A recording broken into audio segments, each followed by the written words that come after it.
Well, tonight voters are casting ballots across the country. It's primary day, but there's going to be a particular attention in some hotly contested primaries, especially one in New York between 22-term incumbent Congressman Charlie Rangel and his challenger, New York State Senator Adriano Espaillat. Does Rangel still have what it takes to hold on to his seat? Well, tonight we are hearing what voters in New York's 13th Congressional District have to say. Journalist Dominic Carter live on the scene with the race. And climate change, it's taken center stage in the political arena following a ruling by the nation's highest court. Now, former New York Mayor Michael Bloomberg says climate change is risky business and business owners should be concerned. We will have a look at this report and some interesting folks on both sides of the aisle who are getting behind it. Plus, a look at the World Cup mania that is sweeping the nation. Could the game of soccer actually become one of the nation's favorite sports? And before you say no way, no how, just wait till you see the record ratings here that we've seen for the first few weeks. Good evening, everybody, and welcome to RFL. I'm Richard French. Thank you so much for joining us tonight. And we begin this evening in Harlem, where 22 Congressman Charlie Rangel, as I mentioned, is fighting to hold on to his job and what he promises will be his final term if elected. Rangel, he's facing off against New York State Senator Adriano Espaillat, who says it is time for change in the changing demographics of the 13th Congressional District.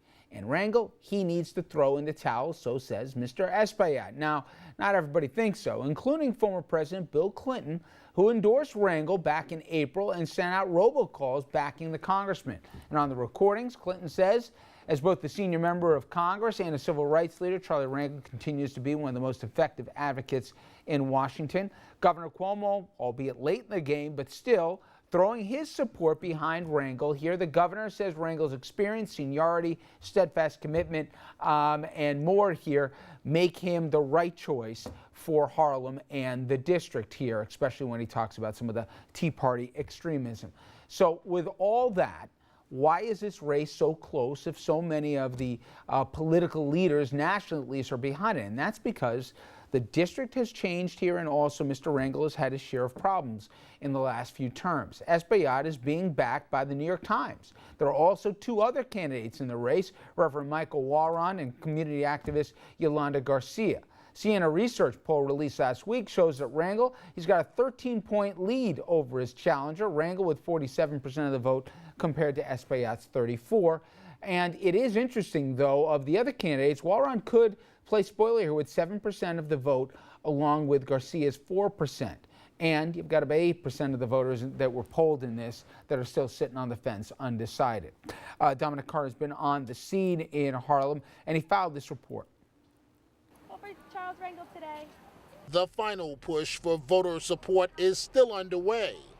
At Sylvia's restaurant, we found Adriano Espaillat, who barely lost by about 1,000 votes 2 years ago, still has his work cut out for him. I think it's going to be close, as close as it was a couple of years ago. I kind of think that Charlie Rangel will prevail. Just given some of the sentiment that I've seen swelling in the past few days, to give him that one last term, one more term. He's done I think a great job as a congressman. He's had a meaningful impact both in his district and in the House. And but he's at a point. I think it's time for new blood to come in there, and I think that Adriano Espaillat would make a fine congressman. But the redrawn district is now predominantly Latino. Mrs. Robinson, you voted earlier today, but a question that I have, has the district changed much over the last 40 years, and how? The district changed because of the empowerment money that we got, because all the buildings were abandoned, landlords just left them. And when we got that empowerment money, then you've seen developers coming in. Of course, they raised the rent, but developers came in, you got bigger stores, but we lost the mom and pops. And that changed the community because the community had a lot of mom and pop stores and businesses. Ozzy, here we are. The polls are only open for another 3 hours. How is this race looking in the final hours? It's sort of a toss-up. You have Adriano Espaillat, who's getting more support than he did 2 years ago when he narrowly lost. But you have Charlie Rangel and a public opinion poll showing him at 13 points ahead. And he's a guy who's always happy, seems to love campaigning, and he seems to be taking this as if he's already winning. Is it possible we could be in for a very long night tonight? Very long night. So the Board of Elections has a new way of calculating votes. They're not relying on people to count the votes by hand and then manually transmit that to election workers. They're actually going to be transporting memory cards, basically. So that process might take a little bit longer, but it'll be a more accurate count. Secondly, there's this belief that Rangel's base of support in Harlem is either going to show up or not show up. If they show up, the numbers will be known kind of early, and the other side is going to see that victory is not within their reach. If that doesn't happen, you might have a scenario where Espaillat's election districts, where he expected to do strong, might come in later. And secondly, because of these irregularities that they're alleging has already taken place, they might not concede tonight, they might not concede tomorrow, they might drag this out for days.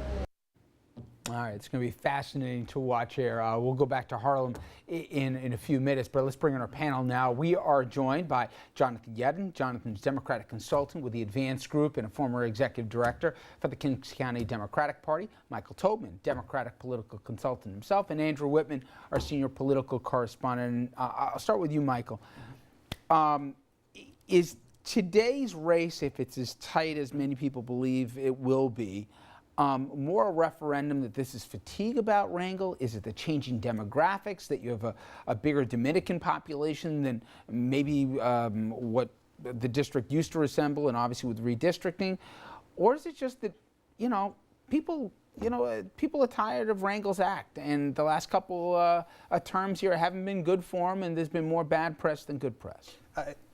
From a variety of perspectives, this race is entirely about Rangel. It is not about Espaillat. It is about the changing demographics of the district, but Rangel is likely to get more Hispanic support than Espaillat will get African American support. So then the question becomes newly developed condo dwellers, white families, young people moving in, folks that work in the university community, and Harlem's a hot neighborhood to live in no matter where in Manhattan you work.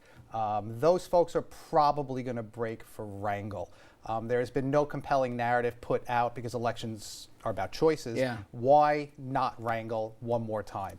I get the feeling you guys, this is like fantasy baseball for you guys, because there's so many moving parts to this thing. I mean, you've got the different demos, different constituencies. You've got the guy who's basically an institution that's been there, the new guy, but you've got, the different levers behind the scenes, where the unions go, where the political establishment go.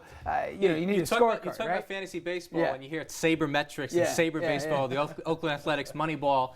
Before this poll came out that you showed before, I would have said Adriano was going to win.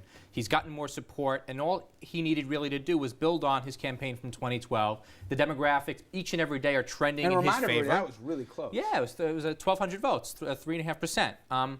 You would have thought over the course of the past 2 years, with the demographics continuing to change, that he would be on top this time, and he still very well might be, but it's going to be extremely close. I don't think we're going to know tonight. I really don't. I think I we really do. don't. I don't think it's going to be that close. I think that 2 years ago, Congressman Rangel was very sick. He was sicker than most people knew, and he has a spring in his step now, and he's out there. And you have Bill Clinton and Andrew Cuomo.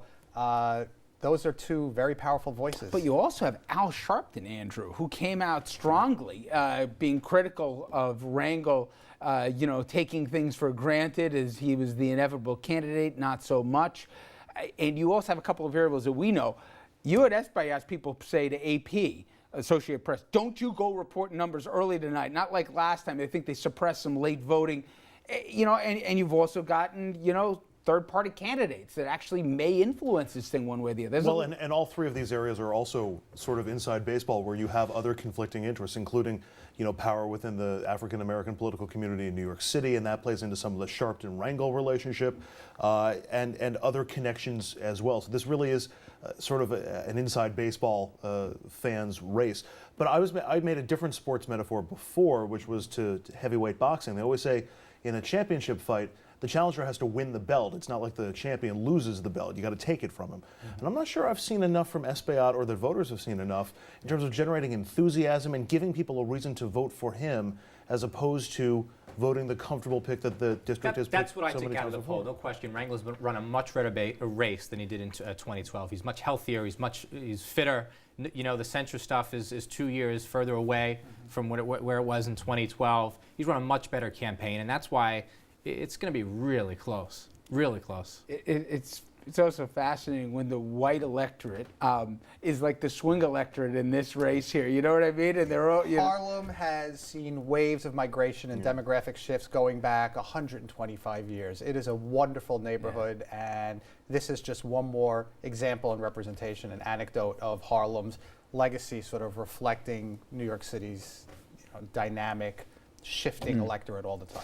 Well, Dominic caught up with Charlie Rangel. We're going to hear that sound and others. And plus, this is not the only primary going on in New York. There are some key competitive races we're going to be talking about in our market and also nationally. We'll get into that right after this.